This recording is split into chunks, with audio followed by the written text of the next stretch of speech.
Hello friends, welcome back to my channel. ಇವತ್ತಿನ ಈ ವಿಡಿಯೋದಲ್ಲಿ ನಿಮಗೆ ಅಮೆಜಾನ್ ಆಫ್ ಕ್ಯಾಂಪಸ್ ಡ್ರೈವ್ 2026 ಹೊಸಬರಿಗೂ ಕೂಡ ಭರ್ಜರಿ ಅವಕಾಶ ಅಂತ ಹೇಳಿದ್ದಾರೆ.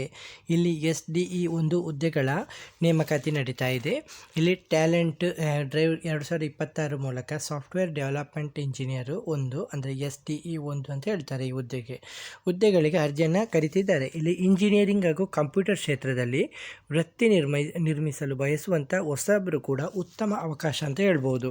ಭಾರತದ ಪ್ರಮುಖ ನಗರಗಳಾದ ಬೆಂಗಳೂರು, ಹೈದರಾಬಾದು, ಪುಣೆ, ದೆಹಲಿ ಹಾಗೂ ಚೆನ್ನೈ ನಗರಗಳಲ್ಲಿ ಕೆಲಸ ಮಾಡುವಂಥ ಅವಕಾಶ ದೊರೆಯಲಿದ್ದು, ಉತ್ತಮ ವೇತನ, ವಿಶ್ವ ಮಟ್ಟದ ಕೆಲಸದ ಪರಿಸರ ಮತ್ತು ತಂತ್ರಜ್ಞಾನ ಕ್ಷೇತ್ರದಲ್ಲಿ ಬೆಳೆಯಲು ಇದು ಒಂದು ದೊಡ್ಡ ಅವಕಾಶ ಅಂತ ಹೇಳ್ಬೋದು.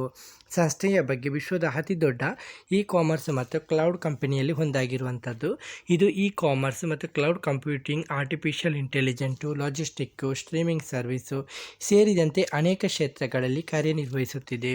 ಅಮೆಜಾನಲ್ಲಿ ಕೆಲಸ ಮಾಡುವುದರಿಂದ ನಿಮಗೆ ಉತ್ತಮ ಸಂಬಳ, ಅಂತಾರಾಷ್ಟ್ರೀಯ ಮಟ್ಟದ ಅನುಭವ ಮತ್ತು ಹೊಸ ತಂತ್ರಜ್ಞಾನಗಳ ಮೇಲೆ ಕೆಲಸ, ಕರಿಯರ್ ಗ್ರೋತ್ ಅವಕಾಶ, ವರ್ಕ್ ಲೈಫ್ ಬ್ಯಾಲೆನ್ಸು ಇವೆಲ್ಲ ದೊರೆಯುವಂಥ ಸಾಧ್ಯತೆ ಇದೆ. ಹುದ್ದೆಯ ವಿವರ: ಸಾಫ್ಟ್ವೇರ್ ಡೆವಲಪ್ಮೆಂಟ್ ಇಂಜಿನಿಯರು SDE ಒಂದು ಅಂತ ಹೇಳಿದ್ದಾರೆ. ಕಂಪನಿ ಇದು ಉದ್ಯೋಗ ಸ್ಥಳ ಬೆಂಗಳೂರು, ಹೈದರಾಬಾದು, ಪುಣೆ, ದೆಹಲಿ, ಚೆನ್ನೈ. ಹುದ್ದೆ ಪ್ರಕಾರ ಇದು ಫುಲ್ ಟೈಮ್ ಆಗಿರುತ್ತೆ. ಹೊಸಬ್ರು ಕೂಡ ಟ್ರೈ ಮಾಡ್ಬೋದಂತೆ. ಮತ್ತು ಸಂಬಳ ನಿಮಗೆ ಬೆಸ್ಟ್ ಇನ್ ಇಂಡಸ್ಟ್ರಿ ಕಂಪನಿ ಕಡೆಯಿಂದ ಕೊಡುವಂಥ ಉತ್ತಮ ಸಂಬಳ ಕೊಡಲಾಗುತ್ತೆ ಅಂತ ಹೇಳಿದ್ದಾರೆ.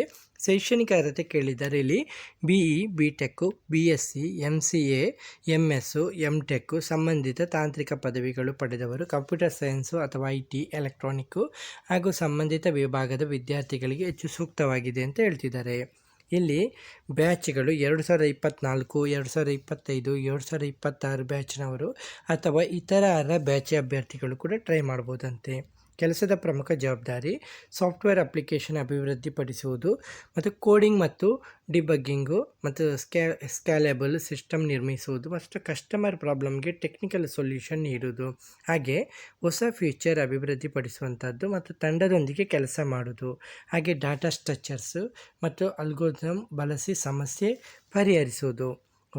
ಅಗತ್ಯ ಕೌಶಲ್ಯ: ಇಲ್ಲಿ Java, Python, C++, data structures, algorithm ಮತ್ತು problem solving skill, communication skill, team work ಇದೆಲ್ಲ ಇರುತ್ತೆ. ಆಯ್ಕೆ ಪ್ರಕ್ರಿಯೆ ಇದೆಲ್ಲ ನಿಮಗೆ ಆನ್ಲೈನ್ ಅಪ್ಲಿಕೇಶನ್ ಮೊದಲು ಅಧಿಕೃತ ವೆಬ್ಸೈಟಲ್ಲಿ ಅರ್ಜಿಯನ್ನು ಸಲ್ಲಿಸಬೇಕಾಗುತ್ತೆ. ಆನ್ಲೈನ್ ಅಸೆಸ್ಮೆಂಟು ಅಂದರೆ ಕೋಡಿಂಗ್ ಟೆಸ್ಟ್ ನಡೆಯಬಹುದು. ಹಾಗೆ ಟೆಕ್ನಿಕಲ್ ಇಂಟರ್ವ್ಯೂ ಅಂದರೆ ಟೆಕ್ನಿಕಲ್ ಕಾನ್ಸೆಪ್ಟ್ಸ್ ಬಗ್ಗೆ ಪ್ರಶ್ನೆಯನ್ನು ಕೇಳಬಹುದು. ಹಾಗೆ HR ಇಂಟರ್ವ್ಯೂ, ಕಮ್ಯುನಿಕೇಷನ್ ಮತ್ತು ಪರ್ಸ್ನಲಿ ಆಧಾರದ ಮೇಲೆ ಸಂದರ್ಶನ, ಹಾಗೆ ಫೈನಲ್ ಸೆಲೆಕ್ಷನು ಎಲ್ಲ ಹಂತಗಳಲ್ಲಿ ಕ್ಲಿಯರ್ ಮಾಡಿದವರಿಗೆ ಆಫರ್ ಲೆಟರನ್ನು ನೀಡಲಾಗುತ್ತೆ.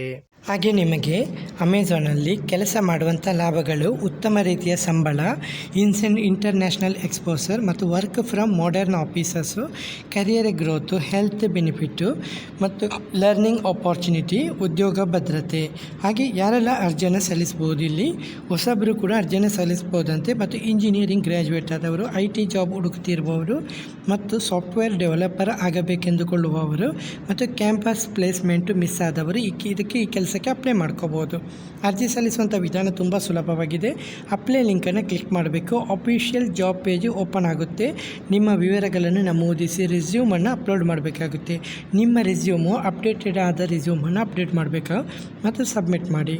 ಸರಿ, ನಿಮಗೆ ಲಿಂಕ್ ಇದೆಯಲ್ಲ, ಕೆಳಗೆ ಕೊಟ್ಟಿರ್ತೀನಿ ಲಿಂಕ್ ಇದೆಯಲ್ಲ, ನಮ್ಮ ಸೋಷಿಯಲ್ ಮೀಡಿಯಾ ಟೆಲಿಗ್ರಾಮ್ಗೆ ಬಂದು ನೇರವಾಗಿ ವಿಸಿಟ್ ಮಾಡ್ಕೊಂಡು ನೀವು ಕೆಲಸಕ್ಕೆ ಅಪ್ಲೈ ಮಾಡ್ಕೋಬಹುದು. ಹಾಗೆ ರೆಸ್ಯೂಮಲ್ಲಿ ನಿಮ್ಮ personal details, education details, technical skill, internship experience, project, certifications, contact details ಇದೆಲ್ಲನ ಮೆನ್ಷನ್ ಮಾಡಬೇಕು. ಸಂದರ್ಶನಕ್ಕೆ ತಯಾರಿ ಹೇಗೆ ಅಂತ ಹೇಳ್ತಿದ್ದಾರೆ. DSA ಪ್ರಾಕ್ಟೀಸ್ ಮಾಡಬೇಕಂತೆ ಮತ್ತು ಲೀಡ್ ಕೋಡ್ ಪ್ರಾಬ್ಲಮನ್ನು ಸಾಲ್ವ್ ಮಾಡ್ಬೋದು ಮತ್ತು ಮೋಕ್ ಇಂಟರ್ವ್ಯೂ ಅಟೆಂಡ್ ಮಾಡಬೇಕು. ರೆಸ್ಯೂಮನ್ನು ಚೆನ್ನಾಗಿ ರೆಡಿ ಮಾಡಿಕೊಂಡು ಕಮ್ಯುನಿಕೇಷನ್ ಇಂಪ್ರೂವ್ ಮಾಡ್ಕೊಳ್ಳಿ. ಹಾಗೆ ಹೊಸಬರು ಒಳ್ಳೆ ರೀತಿಯಲ್ಲಿ ಕೆಲಸಕ್ಕೆ ಇದು ಮಾಡ್ಬೋದು. ಈ ಹೈರಿಂಗ್ ಡ್ರೈವ್ ಮೂಲಕ ಹೊಸಬರಿಗೆ ಒಂದು ದೊಡ್ಡ ಕಂಪನಿಯಲ್ಲಿ ಕರಿಯರ್ ಆರಂಭಿಸುವಂಥ ಉತ್ತಮ ಅವಕಾಶ ಸಿಗುತ್ತದೆ. ಹಾಗೆ ಸ್ಯಾಲರಿ ಜೊತೆಗೆ ಫ್ಯೂಚರ್ ಗ್ರೋತ್ ಕೂಡ ಉತ್ತಮವಾಗಿರುತ್ತೆ. ಹಾಗಾಗಿ ಈ ಕೆಲಸಕ್ಕೆ ನೀವು ಮಿಸ್ ಮಾಡದೆ ಅಪ್ಲೈ ಮಾಡ್ಕೊಳ್ಳಿ. ಹಾಗೆ ಯಾವುದೇ ರೀತಿಯ ಡೌಟ್ ಇದ್ದರೂ ಕೂಡ ಕಮೆಂಟಲ್ಲಿ ಬಂದು ಕಮೆಂಟ್ ಮಾಡಿ. ಫ್ರೆಂಡ್ಸ್, ಇವತ್ತಿನ ಈ ವಿಡಿಯೋದಲ್ಲಿ ಇಷ್ಟೇ ಫ್ರೆಂಡ್ಸ್. ನೆಕ್ಸ್ಟ್ ವಿಡಿಯೋದಲ್ಲಿ ಸಿಗುತ್ತೇನೆ. ಅಷ್ಟವರೆಗೆ ಜೈ ಹಿಂದ್, ಜೈ ಕರ್ನಾಟಕ, ಜೈ ಭಾರತ್, ವಂದೇ ಮಾತರಂ.